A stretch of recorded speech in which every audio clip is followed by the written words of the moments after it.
Welcome back to another video. In this week, we ascend into the Alpine regions of Vancouver Island, into the land of the SKYFIRES. This video takes you behind the scenes of a solo overnight camp on the infamous 5040 Trail, deep within Vancouver Island, British Columbia, Canada.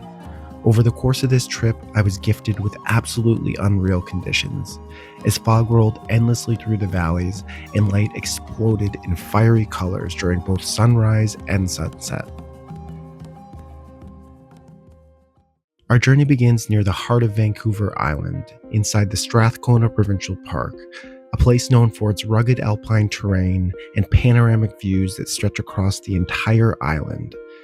The trail climbs towards a series of summits known as Triple Peak, where multiple peaks can be accessed from the top. From the very beginning, the scenery is breathtaking, wild, vast, and humbling. As I began my ascent, I felt uneasy about the conditions. I had left the car under clear skies and harsh light, not exactly ideal for the kind of images I was hoping for, but not long into the climb, everything changed.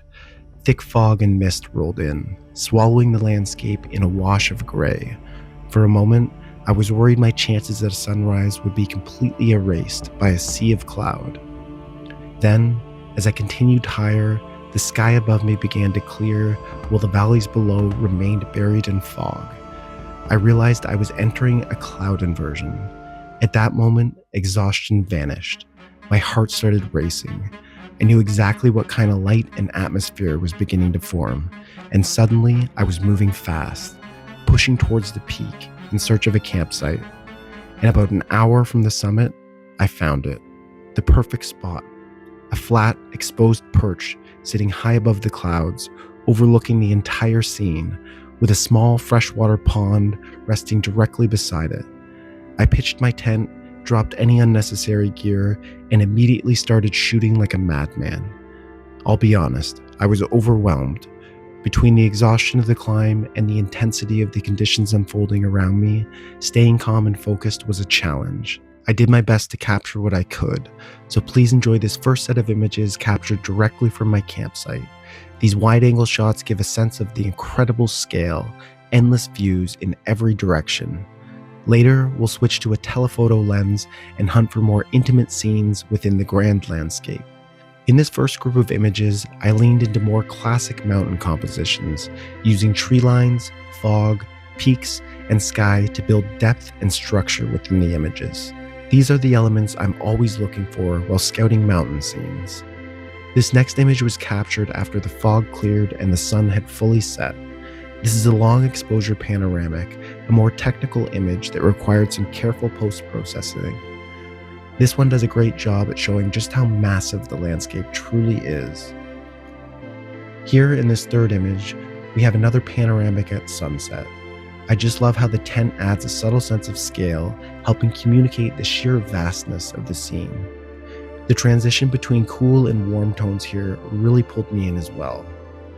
In this fourth image, the last image of the set, it was shot the following morning as soft orange and pink light washed over the haze. Strong foreground, midground, and background elements give this image depth, and for the first time, we can now see the lake beginning to peek through the fog.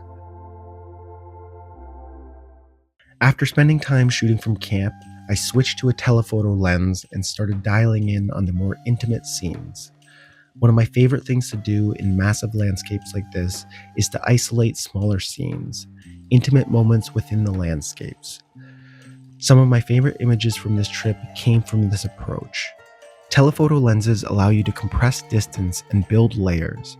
Mountains, fog, forest, water, sky, all stacked together.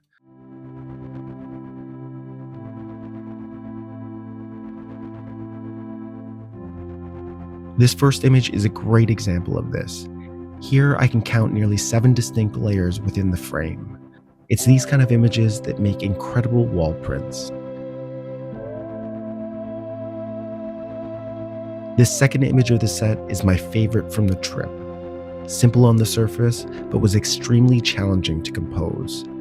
I loved the idea of a distant lake framed between the mountains, anchored by a lush section of tree in the foreground. But finding the right angle took time. Eventually, everything lined up and I got the shot. Another one for the wall. This third image really highlights color depth within a predominantly green scene. Subtle tonal variation and background haze help separate the subject from any unnecessary elements.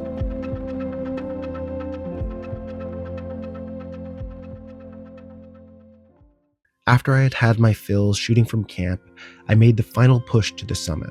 I was shocked by how quickly I reached the peak, covering ground in 25 minutes that usually takes over an hour. And once I arrived, I was completely blown away. Endless peaks in every direction, layers of fog and mist rolling through the valleys, all bathed in fiery sunset light. I found myself in one of Vancouver Island's very own SKYFIRES. The sky quite literally looked like it caught fire above the clouds, and the photos and videos don't really do it justice. It's moments like these that are what I live for. The feeling of being on top of the world becomes very real in places like this. So I hope you all enjoy these sunset images.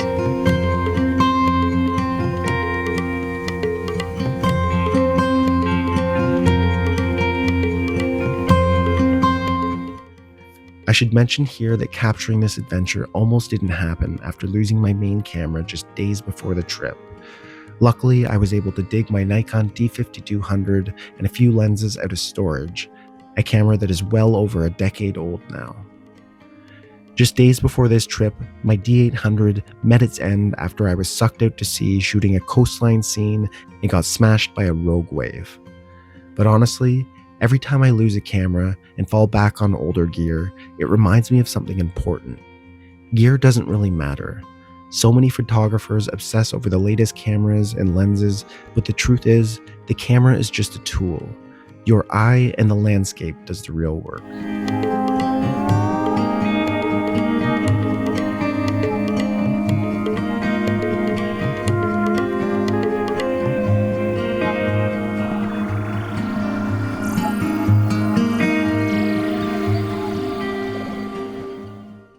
Still buzzing with adrenaline, I made my way back down to camp, memory card nearly full. I captured one final self-portrait of my campsite, and I tried to get some rest. Sleep didn't really happen. I might have managed 45 minutes before deciding to attempt some astrophotography while waiting for sunrise. Unfortunately, with the limited gear, the lenses, the D5200, astro wasn't really working out. So yeah, maybe I'm contradicting myself a little bit here with the gear talk, but still, the scene and your eye matter more than the tools.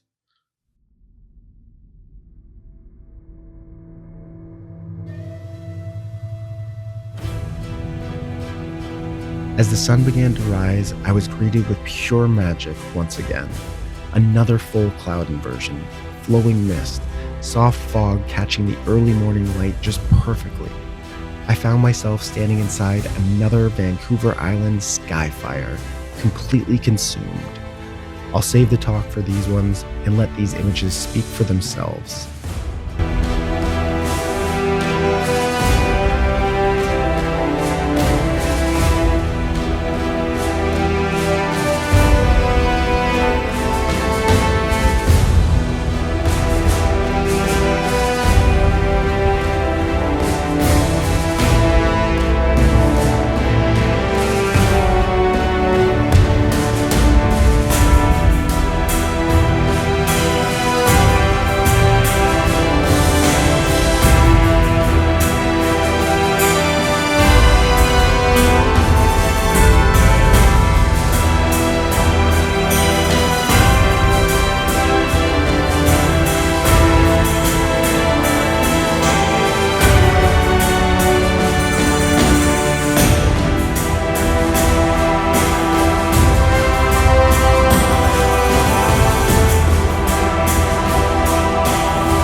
And just like that, another adventure comes to an end. With my heart full and my memory card maxed out, I packed up and made my descent back down to the car, still buzzing from everything I had just experienced. If you enjoyed this video, please consider liking it and subscribing to the channel for more adventures from Vancouver Island and beyond. If you'd like to support me directly, see more images, or learn about conservation efforts on Vancouver Island, you can visit my website, mikemccumberphotography.com. Until next time, peace and love, baby.